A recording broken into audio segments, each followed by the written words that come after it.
Just welcome everybody here. Good morning, good afternoon, good evening, wherever it is that you are. My name is Sophia Greskin, and I direct the Institute on Inequalities and Global Health at the University of Southern California. And it's my great pleasure to welcome you to today's dialogue, 30 years of the International Conference on Population and Development, advancing sexual and reproductive health and rights in an era of challenging political contexts. And thank you to Sexual and Reproductive Health Matters for partnering on this event. Particularly, I have to say to Esther Kishmoudi for all of your emails, all your communications and work behind the scenes, and to Sapna Desai, my co-moderator, my close colleague, and my dear friend. We started this academic semester by partnering with SRHM on an event on misinformation and disinformation in the sphere of sexual health and sexual rights, which was incredibly important for laying out some key areas of concern. And it feels like only fitting that in this political moment, we end the semester with another joint event, and this one addressing the legacy of the ICPD, a framework that is very much at the center still of the work of both of our institutions. And, Sapna may want to say something on this as well, but I wanted to say a bit about what drove the focus for our event. I think everybody in attendance here would agree that the ICPD is truly recognized to have transformed the global framework for population and development towards rights-affirming policies and programs. And, in the past 30 years, there have been tons of positive changes around the world related to sexual and reproductive health and rights, and that major advances have been made with significant impacts on national law and policy, on program development, on service delivery, and on people's lives. But I want to say that it's worth remembering that when the ICPD came into being, it was not as bold as many of us had hoped then. It was a consensus document. And certainly from those who are opposed to sexual and reproductive health and rights, it was not uniformly welcomed even then. And the reality of the world we're living in now is that political opposition to sexual and reproductive health and rights has certainly not dissipated over time in any way. And that's alongside a whole bunch of new challenges that we all know, including ideological attacks against gender equality, against sexuality, reproductive freedom and self-determination. And I'm not even talking about nationalism and populism and all of the other things happening in the larger geopolitical space that is our world. And the point I'm trying to make here is that ICPD, for reasons that I think we will discuss, to this day in 2024, remains the touchstone undergirding reproductive and sexual rights in all spheres. And we're fighting to hold the line on something that happened 30 years ago, which many of us thought was inadequate then. And I think personally that is a very sad place for us to be. So my point in saying that is that addressing the issues we care about to strengthen the work in this area has never been more urgent. And I'm incredibly excited about the interdisciplinary and cross-sectoral nature of this dialogue and these people who are with us to really get at these issues. The diversity of our panelists is wonderful, but there's so much value in understanding how and why the framework resonates or doesn't from the very different perspectives you each bring.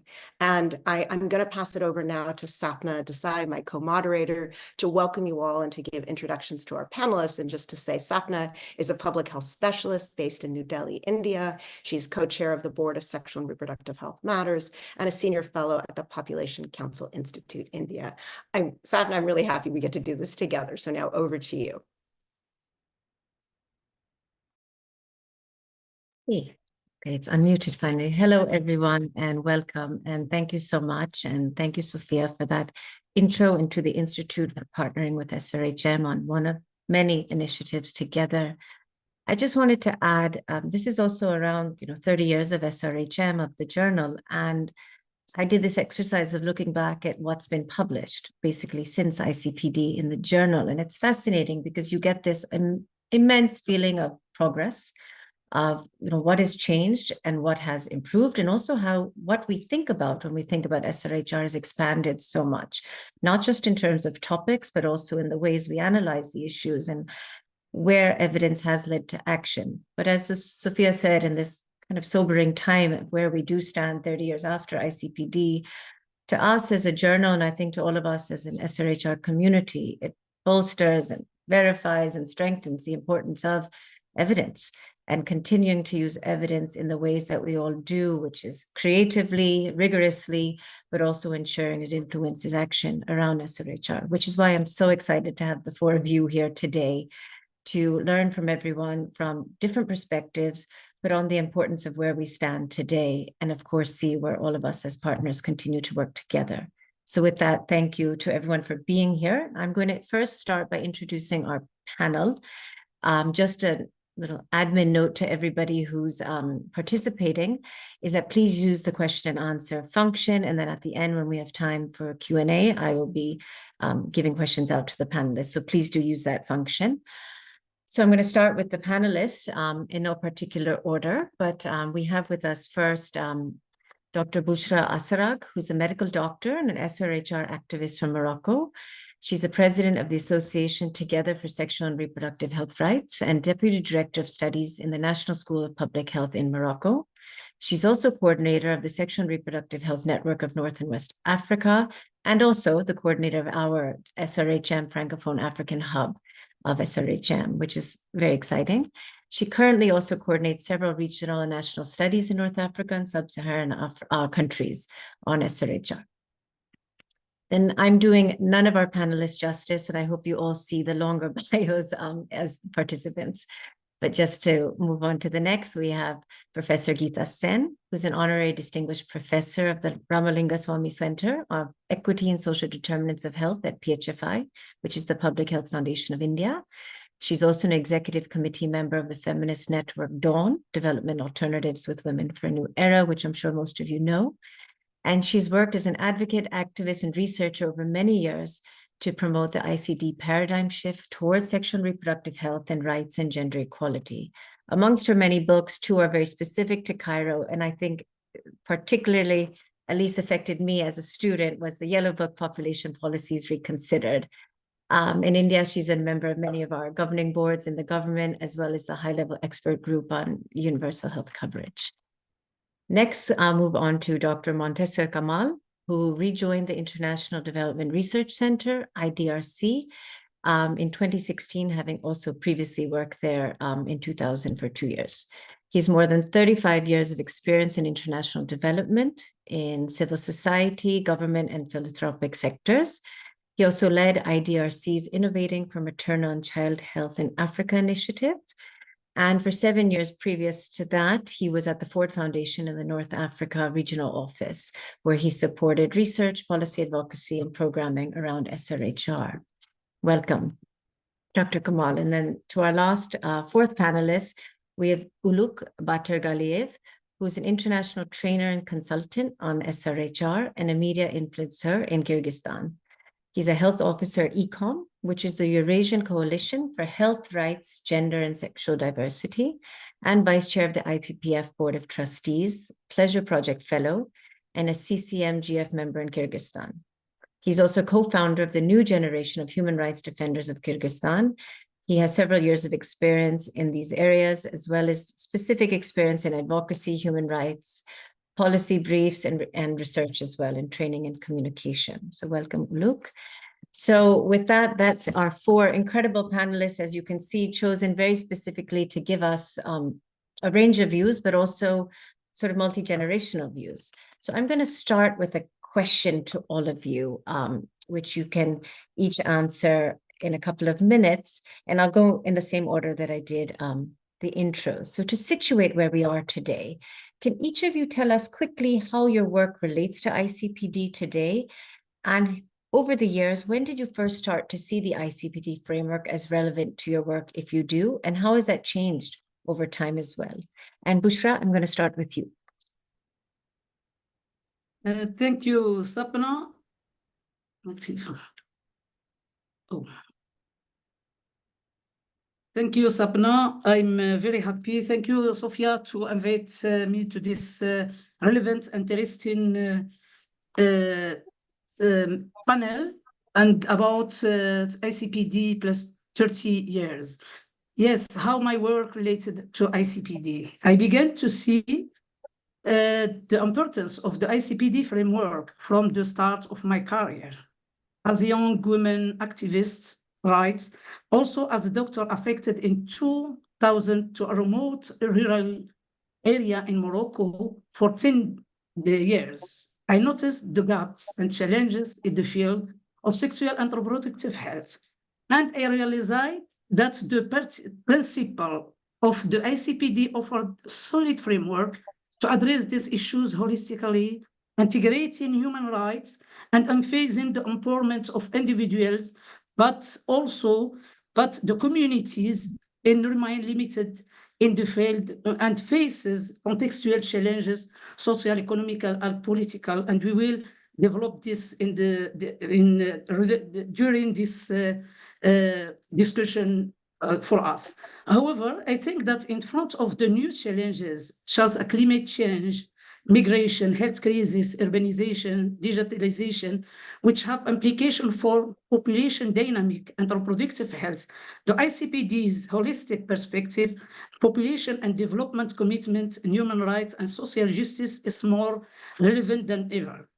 The evolution of my perception over time was influenced by my experience and deepened knowledge that I carried in the field. I think that the ICPD framework is increasingly relevant to guide field activity. I saw how the ICPD recommendation had influenced policies and practice in North Africa and in my country.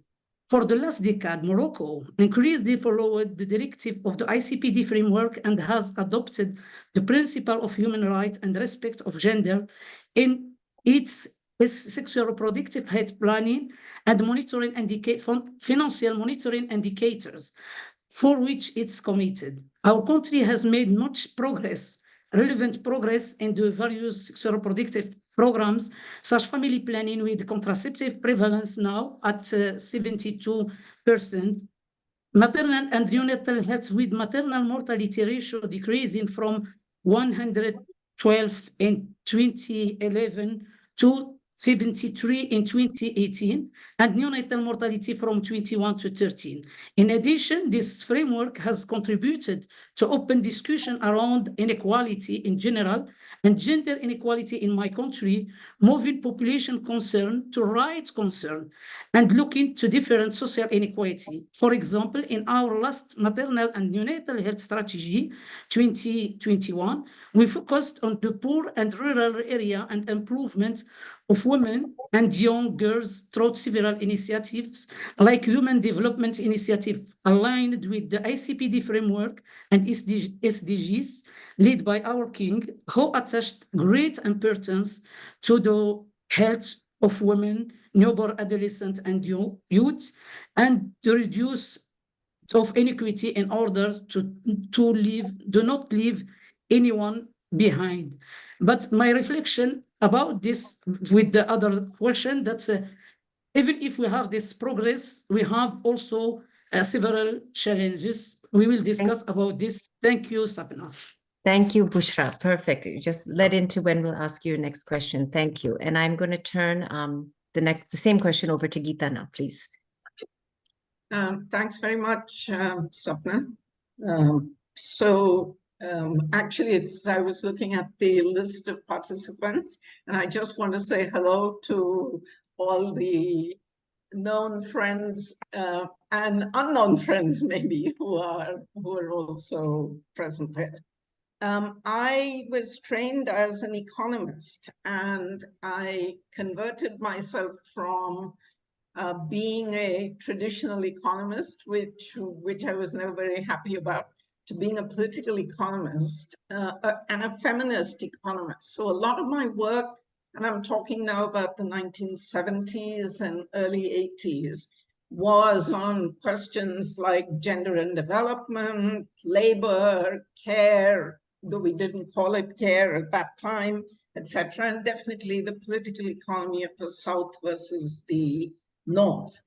At that time, my concerns around population were largely about top-down draconian population control measures, as well as sterilization abuse, which was a big problem in India,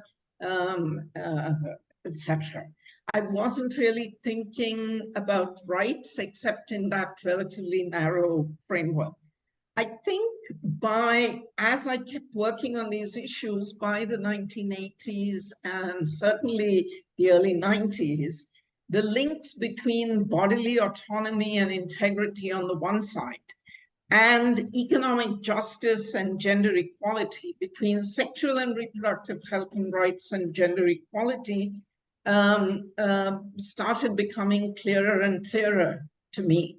A very trenchant example for me, illustration, I should say, for me, was if you think about a woman who is being sexually abused by her supervisor in the workplace. Do we put this down to her economic class position as a worker in the capitalist order? Or do we put her abuse down to gender inequality and the system of gender inequality and lack of bodily autonomy and integrity within which we all live? Clearly, these work together. And I think this kind of example and seeing so much of it in different parts of my work made it very clear that it's impossible to talk about economic or social justice without addressing questions of SRHR and of bodily autonomy and integrity. And as far as, you know, how that relates to my work today, I guess I could say I was part of the feminist civil society group that birthed the ICPD, so to speak, or helped birth the ICPD. And I've lived and breathed it for 3 decades now, and it infuses. And the questions related to bodily autonomy and integrity and SRHR spring up automatically. They're like second nature to me right now. Thanks. Thank you, Gita. And over to you, Montessor. Thank you very much, Sapna, and great to be here with everyone. Thank you very much for inviting me. Before I would start, I just would like to acknowledge that the IDRC, where I'm based in Ottawa, in Canada, is situated on the unceded territory of the Algonquin and Anishinaabe people, whose stewardship on the land and waters we now call Ottawa dates back to time immemorial. And this kind of really speaks to the point I want to bring up here, Sapna, which is really was already brought up by Gita, which is how enlightening it was in ICPD to sort of the focus on rights and the conceptualization of rights and ICPD program of action, how instrumental that has been in for me, for the field, obviously, but also for me in my career. In terms of how we work here, how this ICPD works is connected to our work here in IDRC. As many of you know, IDRC is a Canadian Crown corporation that funds research primarily in low and middle income countries. And how ICPD is reflected in our work is that one of our main pillars of the work that I'm working on and my team is working on is in supporting the research in low and middle income countries to ensure that access to sexual and reproductive health and rights, you know, which is a concept that was squarely embedded in the ICPD program of action 30 years ago, that these rights are fulfilled and the access is achieved.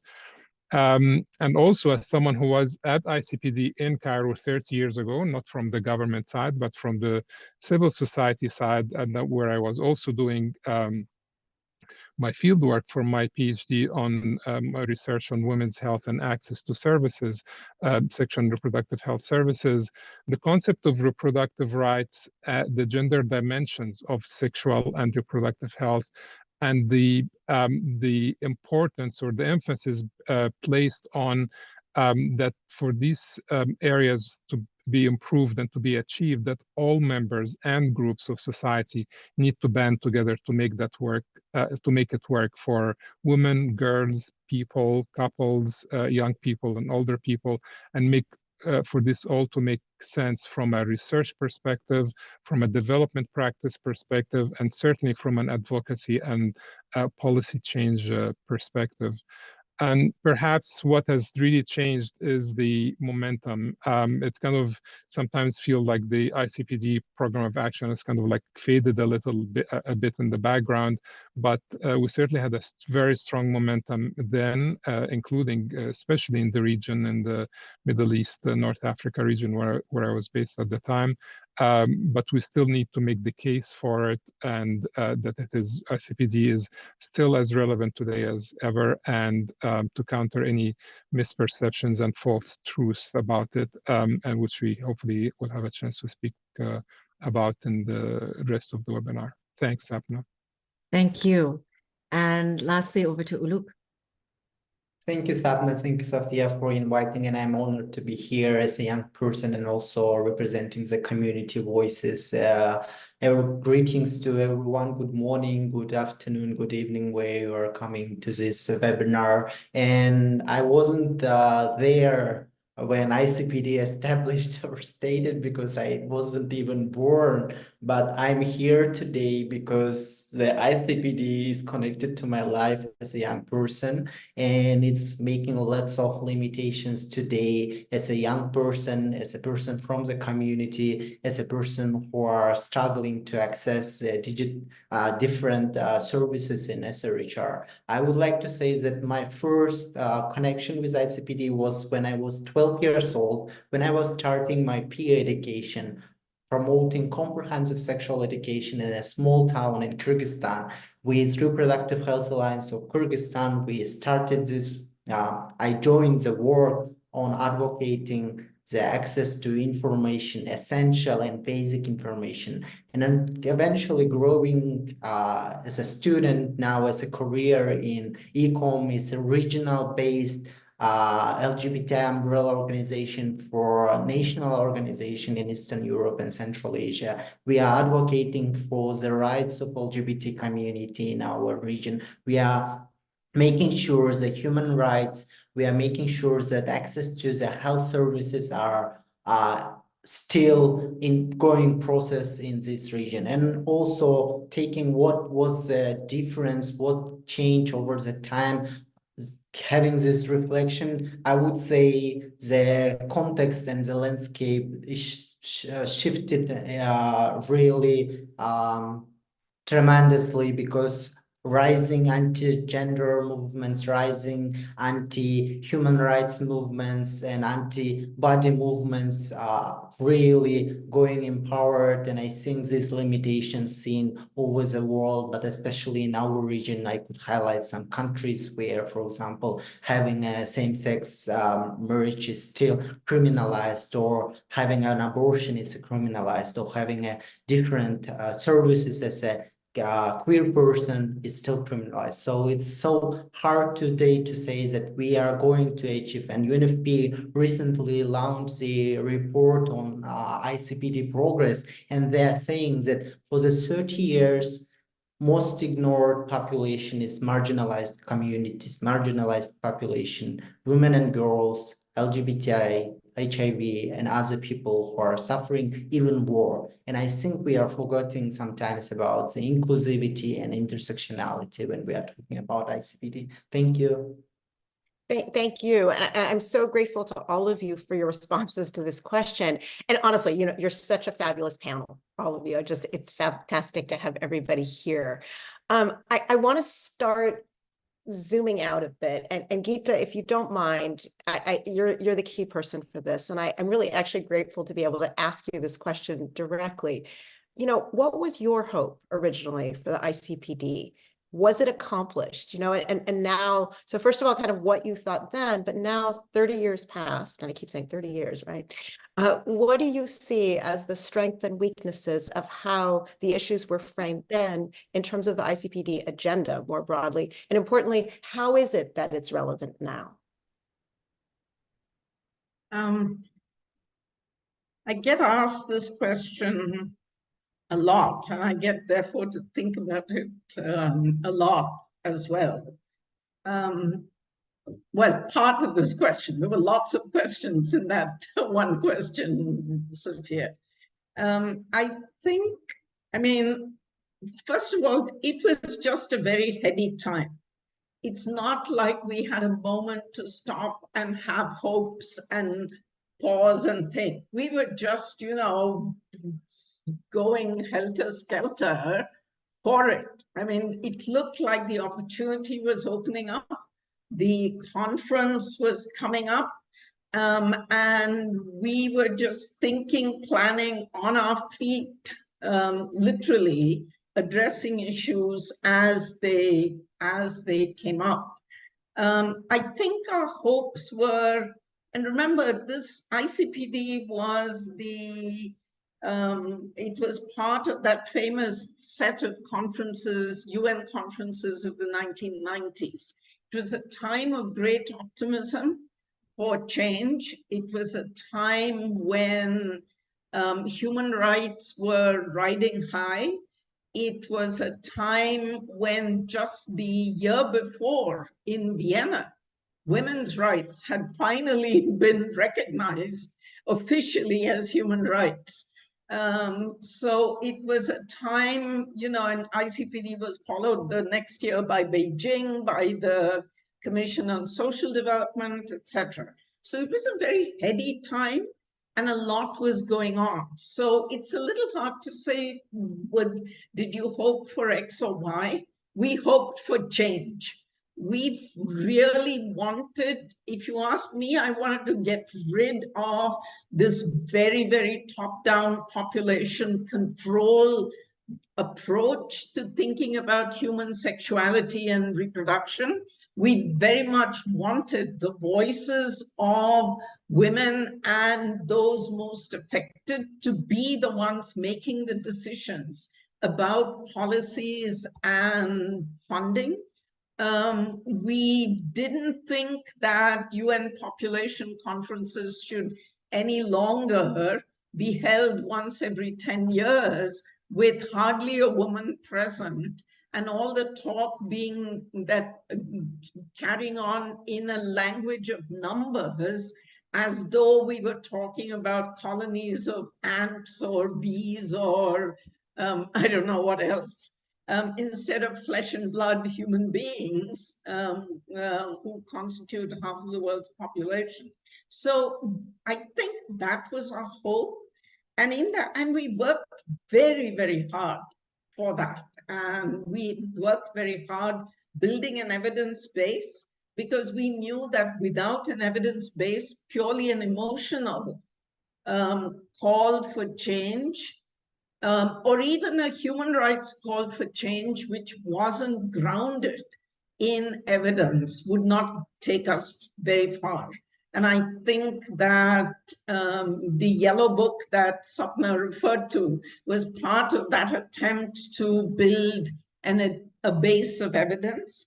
We very much believed in creating strategies and alliances. And I want to say, for those like Uluk who weren't born at that time and who might feel that today is a very conflictual and very difficult time.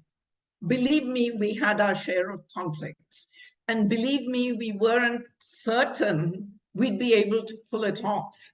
And so we really had to work hard to give and take and to try and understand across divides, as long as we understood that in the bigger picture of human rights for all and of sexual and reproductive health and rights, we stood together in the context of fair and just economics and of a just development and economic order.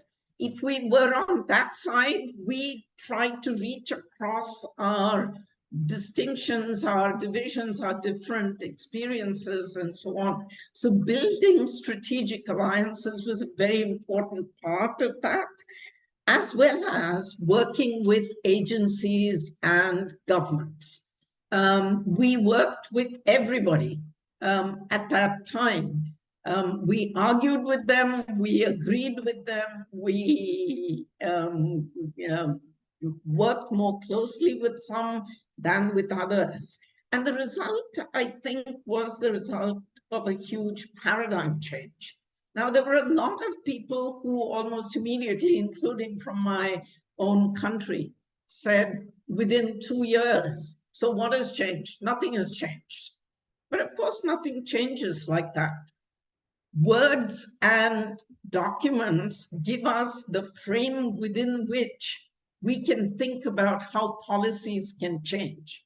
And that's what the ICPD Program of Action provided. It provided that paradigm change within which we could then think about what policies should be, what programs should be. And of course, it did that as well. The challenges, I think, and maybe I can come back to this later, but one of the biggest challenges today that we didn't face at that time was the larger global political and economic environment. It was very, very different at that time. And as I said, it favored, and there was an upsurge of concern around human rights and gender equality in that time. But that, I guess we'll have a chance to come back to that. But I certainly think that ICPD continues relevant today.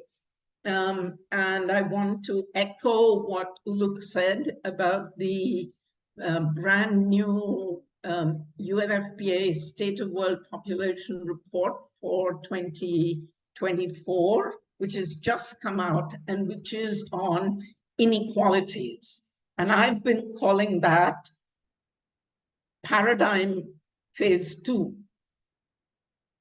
because of the focus on inequalities. So let me stop with that. Thank you, Geeta. And I'm going to turn to Bushra now. And Bushra, in your work, how have you applied the principles of ICPD as you've been working? And what has been straightforward or sort of easier to apply, and what's been equally sort of challenging, particularly in the current context for you?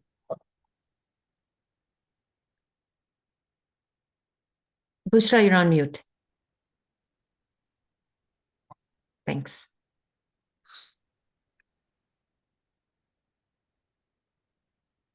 Thank you, Sapna, and thank you, Geeta. And I agree with most of parts on your intervention. And for our region, over the past 30 years, the International Conference on Population Development had significantly influenced policies and programs, as I said before, related to sexual and reproductive health and rights. The Moroccan government also, because the Moroccan government has become more receptive and sensitive than 30 years before. We have now integrate the values of human rights, and I can give example. In 2030, the Prime Minister has put a circular, like a document, to tell to all sectors if they didn't integrate the indicators sensitive to gender and human rights, their action plan, they can not give financement to their action plan. And this is very good thing, very good point for us. And also they produce a lot of evidence. We produce a lot of evidence, and our strategy and is based more based in evidence. In my work in sexual reproductive health and rights, through researches or through training, we apply the principle of ICPD 30 years later can take on several aspects. As I said before, human rights. We integrate human rights principle into all our approach, ensuring that sexual and reproductive health services are accessible to all for free. In Morocco, we have all the services for free in the primary health care, and ensuring respect of the dignity and autonomy of the individual. In this way, we give several training to decision makers to put them more involved and more conscious about human rights and gender. And in their about strategic planification in sexual reproductive health program and gender-based, and we have only last year in 2023 2 sessions about this training. And we developed the second national strategy of sexual reproductive health, because we have the first one in 2012 to 2021.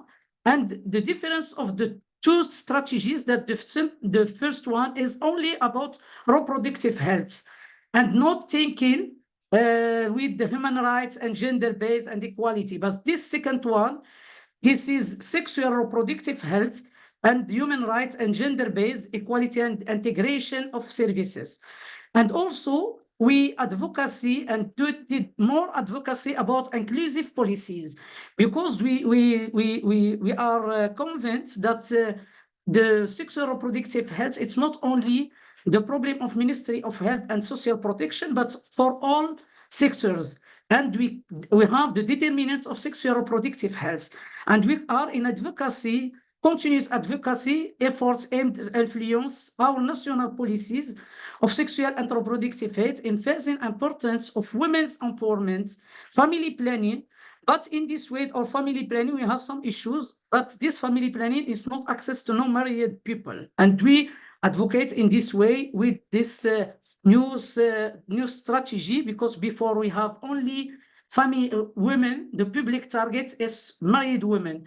But in this new strategy, we put the reproductive health women, 15 to 49. And the fight against harmful practice such earlier marriage. In Morocco now, we have 16% of earlier marriage, but we decreased it. In 2011, we have 23. And in 2019, we have 16%. And more positively, the strategies against infertility. Now we have the priority to have a program about against fertility. In Morocco, we have the 12 to 15% couple as infertile. And sexual education. But as I say, there is, however, despite progress and significant challenge persists, particularly in addressing deeper-rooted economic, as said by Gita, social and cultural norms had hindered the realization of reproductive rights, like taboos surrounding sexual and gender roles continue to impede efforts to expand access to reproductive health services. And these challenges, I can summarize them in social and political opposition, issues related to the sexual and reproductive health.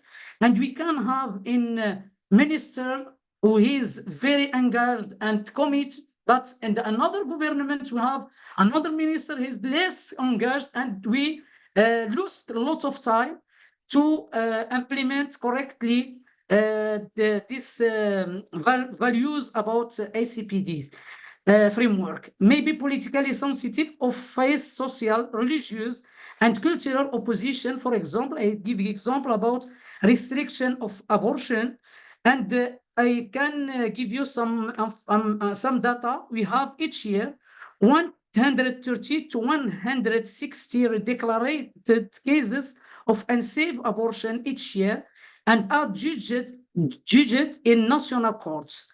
We therefore observe a dangerous reality which only represent the type, this 130 and 160, only the tip of iceberg. The cases brought to justice have to be added to more numerous cases carried out discreetly, or which could lead to death. The problem related to early marriage also we have quality of care. We have a big challenges with the quality of care, communication between providers, parents, and young people, and access to contraception for young people and for adolescents, that we can have innate pregnancy. Sorry, may I ask you to cut just a little bit? Sorry. What? If we can just wrap up a bit on this question, I'm just worried about the time. Okay, and I will summarize. And we have also others, challenges about young people, about misinformation and using the wrong one with social media. And in this way, we are conscious of the necessity of decision-based evidence. Therefore, it's important for us to take time and collect public health relevant data around the challenges like unsafe abortion, as said, adolescent pregnancy, quality of care, and to access to services and how this is linked with maternal and neonatal mortality. We have also perspective to how to eliminate them or achievement progress throughout comprehensive sexual education and increasing gender equality. I stopped here and I can continue for others' question. No, Okay, thank you. Thank you. And I apologize. I apologize. The time. No problem. That's great. And Montasser, I'm going to ask you to lead on this question, but I do want us to be able to hear from a range of panelists on this, if possible. But I'd like to ask you, if you would, to take some space to talk about this. And, you know, in the space that you occupy, right? What principles, what issues, concepts do you think from ICPD resonate most in your work? And, you know, do you have any concerns about ICPD as the touchstone for guiding health and development policies for the next 30 years? Do you think this is exactly where we need to be? And this question really is for everybody, this last bit, which is, you know, we're in such a complicated world, and Geeta, I take your point entirely that it was complicated when we were doing what we were doing back then. There's this additional level of complexity now. And so what is it going to take to keep pushing these issues forward? You know, what approaches, what issues do you see as key to addressing to make sure, at least to the extent possible, that we keep moving forward and that we don't move backwards? And Montasser, may I start with you here? Sure. Thanks so much, Sophia. I think for many of us that were at ICPD and the lead up to the ICPD 30 years ago, I think many of us wanted to see a world where we had individual suffering doesn't go to waste, so to speak. You know, the girls that were undergoing female genital mutilation, or girls that were forced to get into marriages before the legal age. You know, many of us felt that at the time that suffering cannot continue, and that we should really be thinking of larger policy change, larger global frameworks to address those issues. And hence, kind of part of what the program of action addressed this through the principles, many principles. And I'm going to highlight here just a few of them that are really, that resonate very much for me, that hopefully also will help us keep the momentum going forward for the next 30 and 60 years. And first one is human rights and dignity. You know, there are principles 1, 2, and 3 of the program of action that speak to those in terms of, you know, having reproductive autonomy, access to family planning, access to services, but most of all, really maintaining and upholding human dignity and in respecting individual choices and equitable access to services. These were principles that were very that were brought up then, and they continue to be relevant today and for the next decades. The principle 4 on gender equality and empowerment, recognizing that gender equality is not only a moral imperative, but actually a strategic investment, a strategic key, a strategic cornerstone for development and progress. It remains a cornerstone that we see it being violated and not respected. And I think this is a principle that we really need to keep, that continues to be a priority. The concept principles 7 and 14 that speak about inclusivity, inclusive development and collaboration, or now what we summarize usually as inclusivity, sort of the combined role of government, civil society, and communities, and people and representatives of people, including underserved and marginalized populations, to be part of development planning, the part of the response to global challenges. We see this as more important than ever now. Now we're living a period compared to 30 years ago where untruths or false truths are at the palm of people's hands through phones and social media. We live in a world where 30 years ago, when the program of action spoke about environment and developed population and environment, climate change was not so obvious then, or was not so prominent as it is now, and now it is real. Yet the program of action remains very relevant, and those principles remain very relevant. And the principles, for example, 6 and 8 on health and well-being, where population dynamics, health and development remain are interconnected, and where the responses to those issues require collaboration, not only from the health sector, as colleagues have already mentioned, but also multiple responses from multiple entities. And we've seen that during COVID time, pandemic responses, health emergencies that we see now all the time. In terms of the challenges that we need to address in the upcoming period, they're not necessarily new, but hopefully we have new tools to address them. Regression, the backlash against reproductive rights is now even strong, and even maybe probably stronger than it was 30 years ago. We had a terrible battle during that time, 30 years ago, to really reach the language on reproductive rights and autonomy. That battle is not finished yet, and that space needs to be, we need to maintain the space and keep the flame going. Another challenge is fadism, fading political will, fading funding, ICPD program of action, the risk of ICPD program of action fading in the background. Hopefully we will all come to realize, or the world will come to realize, that without addressing those challenges and the opportunities and the hopes that were enshrined in the program of action, that all of development will be suffering. In terms of maybe one sort of modern, so to speak, kind of challenge is digital areas and innovation, where now there have been many, we've seen progress on leveraging technologies, improving access to health services, data collection, data systems being digitized. Well, but these are two-edged swords if we are not respecting or paying attention to people's rights as well, and their autonomy. We have seen situations through research that we're supporting with International Institute of Gender and Health and Global Health, and the International Union of Scientific Studies on Population, for example, for work with Uganda and South Africa partners, that often underpin the biometric authentication, the biometric authentication and use of artificial intelligence-based algorithms are actually used to discriminate against people, older populations, vulnerable populations, people on the move, ethnic minorities, indigenous communities. They are being discriminated against by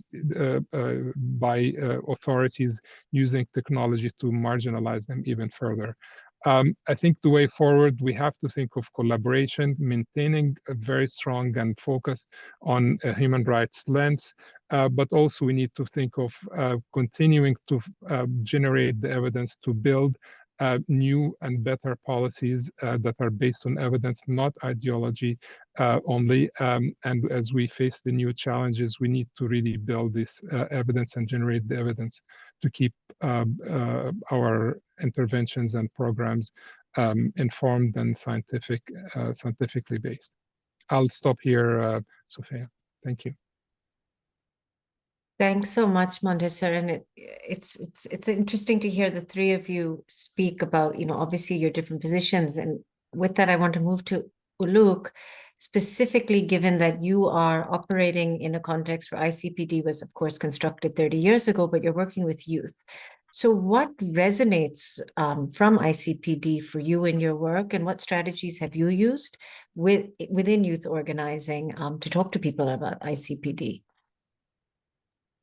Thank you, Sapna, again for the great question and being in this spot. I think like 2 weeks ago in Benin, we had a global youth dialogue where more than 300 young people all over the world gathered together to discuss SRHR issues and also to discuss what is the ICPD for us, what was in the past, what we are expecting from the future. And I think the collaborative actions, recommendations, what was developed during the global youth dialogue should be implemented by each states and should be also be spotlighted by the decision makers. And I think here one of my points about decision making, because young people today, we don't want to be seated in a different chair. We don't want to be seated in an alternative chair. We don't want to be separated to discuss this topic. We want to discuss it here right now with this panel, for example, as an example. And we also want to discuss intergenerational things, how we can learn from what Professor Gita said, how we can learn from their experience on building ICPD agenda today, how we can grow, how we can expect future, and also different approaches. That is why we are talking about young peoples today are more than 1.9 billion. It's a lot. It's a crucial part of the population, and we are still ignoring their needs. We are still ignoring their diversity. We are still ignoring, and we don't want to acknowledge the approaches and ideas that they are giving to us today. Because these politicians, people in power, people in charge, they don't listen. And I read some question why today in family planning, women are taking oral pills, women taking contraceptives, and nothing for men, to regulate fertility and other things. And it's also about question how this was built and constructed in patriarchal world, how heteronormativity is affecting ICPD's progress, and how it will affect if we will not change some of our actions and approach today. Young people today coming with the digitalization, using a lot of social media. It's a part of all of us, social media, digital, LinkedIn, etc. How we can ensure how we will use this to effectively address the issues and inequalities and challenges. And I think one of few approaches, what I want to highlight in comprehensive, for example, education, comprehensive sexual education, which are also still not mandatory in a lot of countries. It's a basic needs of well-being, physical changes, reproductive changes is not covered for young people.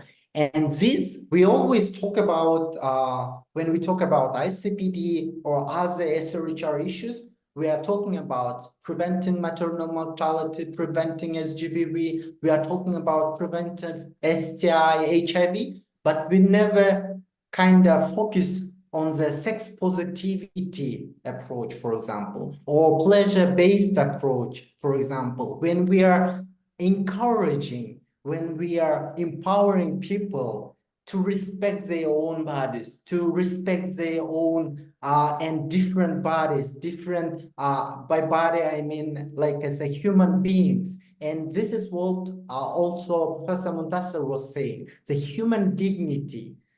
The person, the human being is essential and key in this level. And I think building the lots of spaces we want connected to the young people, we don't want something separated. We want to be included in every decision today taking from politicians, from global organizations, from civil society, from the institutions, and still these challenges remaining for today, unfortunately.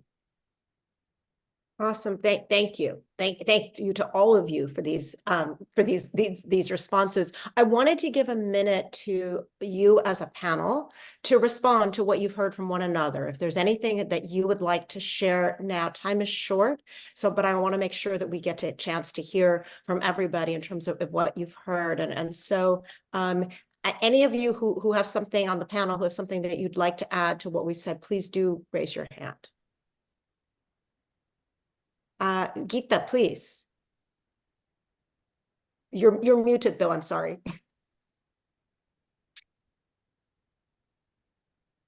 Okay, so says unmute myself. Okay. So just wanted, is this our lightning round? It may end up being so as the way things are So moving. I think, given the time. So let me just say three things which came up as I was listening to Bushra, Montasser, and Uluk. The first is that I'm a great believer in Sun Tzu's Art of War. And in particular, one of his sayings, he said, never fight the enemy on the enemy's ground. And for me, in terms of my life in advocacy, that has been a very, very important thing.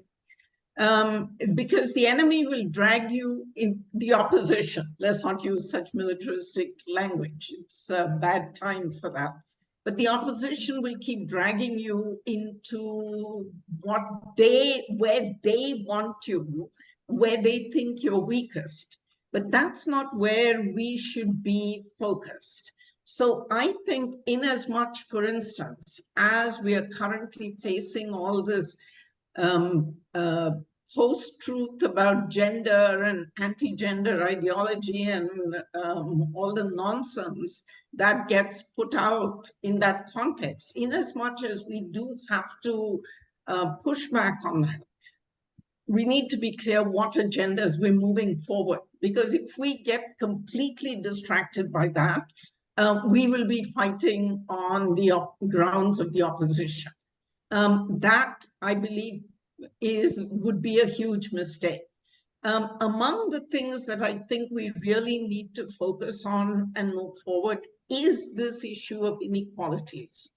And how is it that we, in fact, address all of the different kinds of inequalities that, in fact, hold back the realization of economic health and social justice for all that we would be concerned about. And there are inequalities by age, as Uluk said very eloquently, but there are also inequalities on a whole lot of other grounds, as we know. So I think we should really focus on how we move that forward.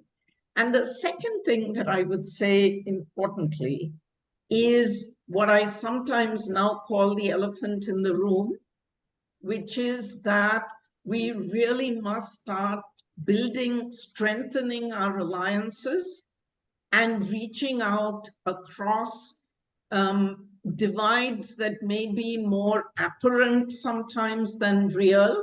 Sometimes they may be real, but even so, I think if we are on the same wavelength in terms of the larger picture of health and human rights, I do believe that it is possible.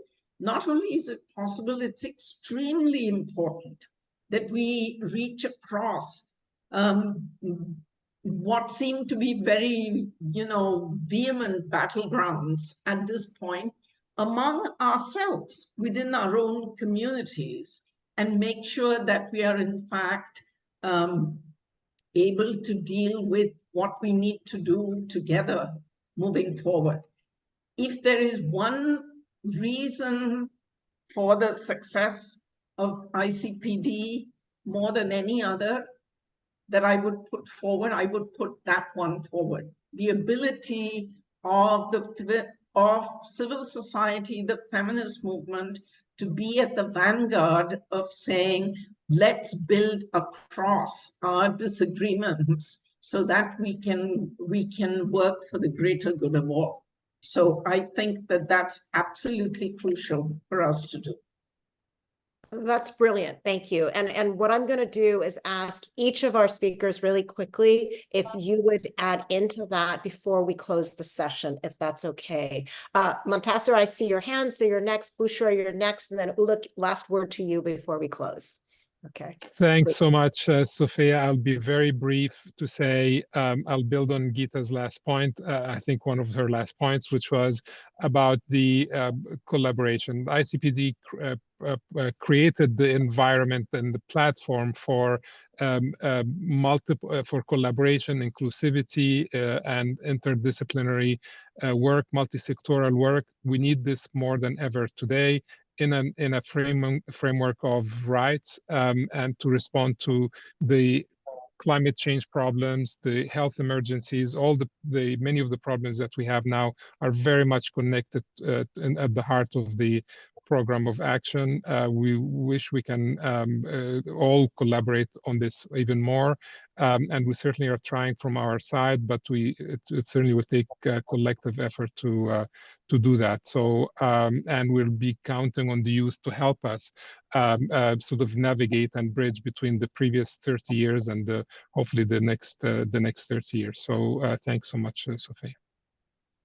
Thank you. Thank you for that. Bushra, please. Okay, Sophia, thank you. And in this way, I will continue my reflection about that. In last point, I think that 30 years ago, when the ICPD was organized, we had more silos between government sector and NGOs and other stakeholders. We have to take opportunities now that we know more than any time to have more multi-sectorial discussion about universal access to sexual reproductive health and how to include sexual reproductive health in minimum initial services package during emergency health and humanitarian crises.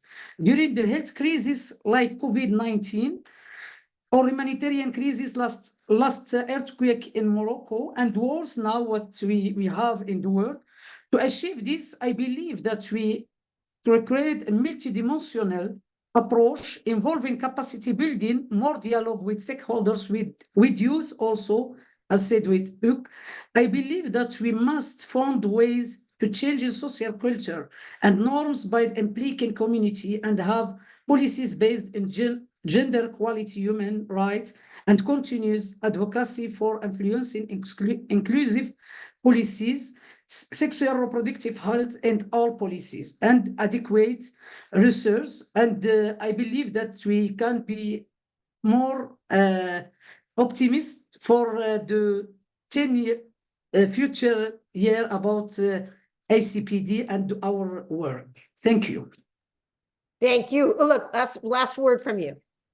Thank you so much for opportunity to being here, and I would like to reflect on a few things. I think for those who are watching this webinar and also who is in the panel, I would like to call to the action to recognize the diversity of young people and never try to imagine that youth is simple. Youth could be standardized in different approach. So reaching the young people needs a different approach and also should respect the diversity. It's also about inequality, intersectionality. When we are talking about the ICPD, when we want to move the agenda action of program of action of ICPD in the countries, it should be that each human being, each dignity should be respected. And being a different doesn't mean that you shouldn't fit to this world. Being different doesn't mean that you could get punished, or etc., etc.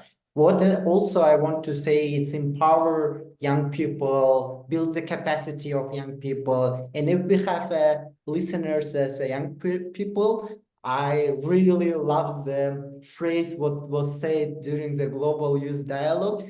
If you are young people and you see that there not a space for you, bring your chair and sit on the table to discuss and take a decision about your life today. And also, I want to give a last point, which were resonating what Dr. Bushra said. It's about humanitarian crisis all over the world. I want to stand in solidarity with the Palestine and people in Gaza who are suffering.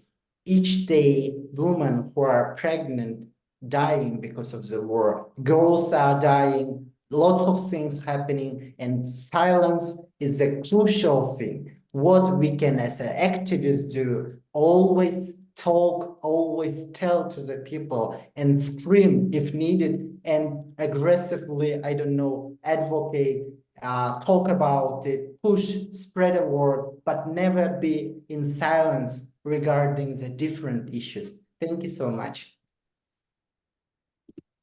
Thank you so much. And I wish we could go on and on, but first I'd like to just thank our 4 panelists, Bushra, Montesor, Uluk, and Gita, for your words and really for firing us up to remember, you know, as we wage our own battles from where we all sit, but for the power of alliances, of people like this coming together, the power of evidence, the power of recognizing, you know, the diversities, but also, you know, addressing inequalities each in our own way, but also together as we continue on. I mean, I know we will probably be here in 10 years also looking at ICPD plus 40, and I just hope we see the conversation continue to evolve as it has.